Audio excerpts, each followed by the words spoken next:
Units പഠിക്കലാണ്. നമ്മളിപ്പോ ജനകീയ കൂട്ടായ്മക്കൂടെ ഇന്നലെ ഒപ്പ് ശേഖരണത്തിൽ കൂടെ നമ്മൾ തെരുവുനായ വിഷയം സംബന്ധിച്ചിട്ട് നമ്മൾ ഇന്നലെ ബഹുമാനപ്പെട്ട മുഖ്യമന്ത്രി, അതുപോലെ തന്നെ നമ്മുടെ മലപ്പുറം ഡെപ്യൂട്ടി കളക്ടർ, അതുപോലെ മുനിയൂർ ഗ്രാമപഞ്ചായത്ത്. അപ്പോൾ ഞാൻ ഈ തെരുവുനായ വിഷയം സംബന്ധിച്ചിട്ട് ഞാൻ കളക്ടറേറ്റിൽ പോയപ്പോൾ അവിടുന്ന് പറഞ്ഞത് എന്താ വെച്ചാൽ ആ സിസ്റ്റത്തിന്റെ കാര്യം ഞാൻ എപ്പോഴും പറയുന്നതാണ്. ഇതിന്റെ നമ്മളെ കേരള സർക്കാർ ഇതിന് കേരളത്തിലെ എല്ലാ മുനിസിപ്പാലിറ്റികളും, പഞ്ചായത്തുകൾ, കോർപ്പറേഷന് ഈ തെരുവുനായനെ പിടിക്കാനുള്ള സ്ഥലങ്ങൾ കണ്ടെത്താൻ ആദ്യം നിർദ്ദേശം കൊടുക്കുക.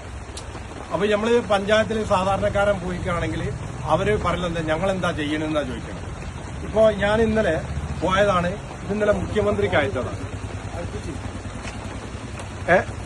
അതുപോലെ തന്നെ ഇന്നലെ ഡെപ്യൂട്ടി കളക്ടർ കൊടുത്ത രേഖയാണ്. അതേപോലെ നമ്മളെ മൂന്നിയൂർ ഗ്രാമപഞ്ചായത്ത് കൊടുത്താണ്.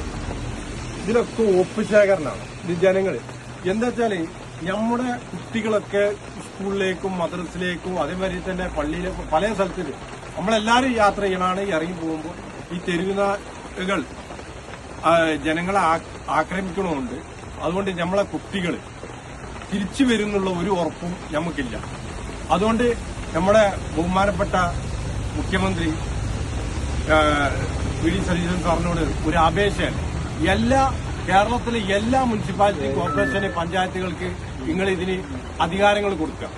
മറ്റേ നമ്മൾ അവിടെ സാധാരണക്കാരൻ പോകുമ്പോൾ ഞങ്ങൾ എന്താ ചെയ്യണത് ആണ് അവരെ പറയുന്നത്. അപ്പൊ അതുകൊണ്ട് ഇന്നലെ പരാതി വിട്ടിട്ടുണ്ട്. ഇതിന്റെ സ്ഥലമാണെങ്കിൽ പഠിക്കലാണ്, മൂന്നിയൂർ പഞ്ചായത്തിന്റെ പരിധിപ്പെട്ടാണ്. അപ്പൊ അതുകൊണ്ട് ഞങ്ങളെ കുട്ടികളെ, പൊതുജനങ്ങൾക്ക് നടക്കാനുള്ള ഒരു സാഹചര്യത്തിലല്ല ഞങ്ങളിപ്പോ കടന്നു പോകുന്നത്.